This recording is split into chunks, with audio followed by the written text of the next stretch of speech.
ಕನ್ನಡ ನಾಡು, ಇದು ಕನ್ನಡಿಗರ ನಾಡಿಮಿಡಿತ. Injection drips ಇಲ್ಲ ಹಸಿಗೆ ಕೇಳಿದೆ. ಆಯಿತು ಬರ್ತೀವಿ ಅದಾಯ್ತು ಬರ್ತೀವಿ ಅಂತ 12:45 ಕೂಡ ಕಾಲ್ ಮಾಡಿದ್ವಿ. ಮೇಡಮ್ ಕೂಡ ಎತ್ತಿದ್ದಾರೆ ಡಾಕ್ಟರ್ಸ್.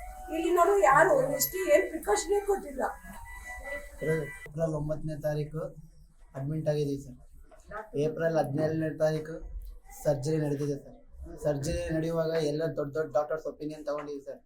ಆರ್ಟ್ ಈಸ್ ಗುಡ್ ಅಂತ ಅಂದಾಗನೇ ನಾವು ಫಾರ್ವರ್ಡ್ ಹೋಗಿ ಸರ್. ಆರ್ಟ್ ಮಾಡ್ರೇಟ್ ರಿಸ್ಕ್ ಅಂತ ಬರ್ದಾರೆ ಸರ್, ಇಲ್ಲ ಅಂತಂದಿಲ್ಲ. ಮಾಡ್ರೇಟ್ ರಿಸ್ಕ್ ಅದು ಜನರಲ್ ಆಗಿ ಬರೀತಾರೆ ಅಂತಂದ್ರೆ ಸರ್. ಆರ್ಟ್ ಮಾತ್ರ ಚೆನ್ನಾಗಿದೆ ಸರ್. ಹ್ಯೂಮನ್ ಸಿಸ್ಟಮ್ ಕೂಡ ಚೆನ್ನಾಗಿತ್ತು ಸರ್. ನಿನ್ನೆ ಎಕೋ ಟೆಸ್ಟ್ ಕೂಡ ಮಾಡಿಸಿದ್ರೆ ಎಕೋ ಟೆಸ್ಟ್ ಕೂಡ ಚೆನ್ನಾಗಿತ್ತು, ಎಲ್ಲ ಚೆನ್ನಾಗಿತ್ತು. ಇವರು ಇಲ್ಲಿರೋ ಬ್ರದರ್ಸ್ ಟ್ರೀಟ್ಮೆಂಟ್ ಕೊಡೋದ್ರಲ್ಲಿ ಫೇಲ್ ಆದರು.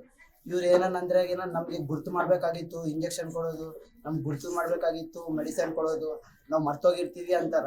MBBS ಮೆಡಿಕಲ್ ಓದಿದ್ದು ಅವ್ರ ನಾವ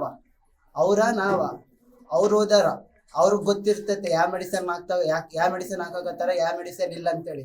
ಅವ್ರಿಗೆ ಅರಿವಿರ್ಬೇಕು, ಒಬ್ಬ ಪ್ರಾಣನ ಕಾಪಾಡ್ಬೇಕೆಂಬ ಅರಿವು ಇರಬೇಕು. ಫಸ್ಟ್ ಸರ್ಜರಿ ಆಗಿದ್ಮೇಲೆ RICU ವಾರ್ಡಿಗೆ ಶಿಫ್ಟ್ ಮಾಡಿದ್ರು. RICU ವಾರ್ಡಲ್ಲಿ 3 days ಅಬ್ಸರ್ವೇಷನ್ ಅಲ್ಲಿ ಇದ್ರು. ಅಬ್ಸರ್ವೇಷನ್ ಅಲ್ಲಿ ಚೆನ್ನಾಗಾದ್ರು. ಡೇ ಟು ಡೇ ಏಸಯ್ಯ ಕೃಪೆಯಿಂದ ಎಲ್ಲ ಚೆನ್ನಾಗಾಗಿತ್ತು.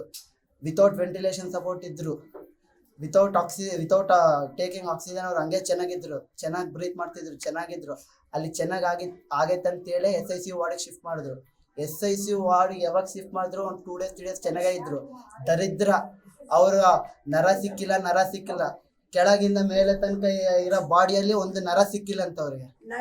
ಅಷ್ಟು ಎಕ್ಸ್ಪೀರಿಯನ್ಸ್ ಇರುತ್ತೆ ಅವ್ರಿಗೆ, ಒಂದು ನರ ಸಿಕ್ಕಿಲ್ಲ ಅಂತೆ. ಆ ನರಗೆ ಇಂಜೆಕ್ಷನ್ ಕೊಟ್ಟು ಫ್ಲೂಯಿಡ್ ಹಾಕ್ಸಿದ್ರಾಗಿನ ಇವತ್ತು ನಮ್ಮ ಅಜ್ಜಿ ಬದುಕ್ತಿದ್ರು.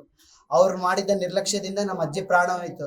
ಇದು ಒಂದೇ ಪ್ರಾಣ ಅಲ್ಲ, ಇದಕ್ಕಿಂತ ಮುಂಚೆ 3-4-5 ಪ್ರಾಣಗಳು ಅವಾಗಲೇ ಹೋಗ್ಬಿಟ್ಟಿದ್ದಾವೆ. ಇದು ನಮ್ಮ ಅಜ್ಜಿದು 5ನೇದೋ 6ನೇದೋ ಪ್ರಾಣ ಹೋಗ್ತಿರೋದು. ನಾವು ಬಂದಿದ್ಮೇಲೆ ಡಾಕ್ಟರ್ದೇ ಫಾಲ್ಟ್ ಅಲ್ಲ, ಡಾಕ್ಟರ್ಸ್ ಟ್ರೀಟ್ಮೆಂಟ್ ಚೆನ್ನಾಗಿ ಕೊಟ್ಟಿದ್ದಾರೆ. ಡಾಕ್ಟರ್ಸ್ ಟ್ರೀಟ್ಮೆಂಟ್ ಚೆನ್ನಾಗೈತೆ ಸರ್. ಡಾಕ್ಟರ್ ಟ್ರೀಟ್ಮೆಂಟ್ ಏನೇನ್ ಪ್ರಾಬ್ಲಮ್ ಇಲ್ಲ ಸರ್. ಬ್ರದರ್ಸ್ ಸರ್ವೆಂಟ್, ಇಲ್ಲಿರೋ ಬ್ರದರ್ ಸರ್ವೆಂಟ್ ಅವ್ರು ಮಾಡಿದ ನಿರ್ಲಕ್ಷ್ಯದಿಂದನೇ ನಮ್ಮ ಅಜ್ಜಿ ಇವಾಗ ಸತ್ತೋಗಿದ್ದು. ಒಂದ್ ವೇಳೆ ನಾನು ಸತ್ತೋಗಿದ್ರೆ ನಾನು ಸುಮ್ಮನೆ ಇರ್ತಿದ್ದೆ ಸರ್. ನಮ್ಮ ಅಜ್ಜಿಗೆ ಹಂಗಾಗೈತೆ, ನಾನು ಬಿಡಲ್ಲ, ಎಲ್ಲಿ ಎಷ್ಟು ದೂರಕ್ಕೂ ಹೋಗಕ್ಕೆ ರೆಡಿ. ಸಮಗ್ರ ಸುದ್ದಿಗಳಿಗಾಗಿ ತಪ್ಪದೆ ನೋಡಿ ಕನ್ನಡ ನಾಡು ವಾಹಿನಿ. ಸಬ್ಸ್ಕ್ರೈಬ್ ಮಾಡಿಕೊಳ್ಳಲು ಕೂಡಲೇ ಪಕ್ಕದಲ್ಲಿ ಕಾಣುವ ಬೆಲ್ ಐಕಾನ್ ಕ್ಲಿಕ್ ಮಾಡಿ ನೋಟಿಫಿಕೇಶನ್ ಪಡೆಯಿರಿ.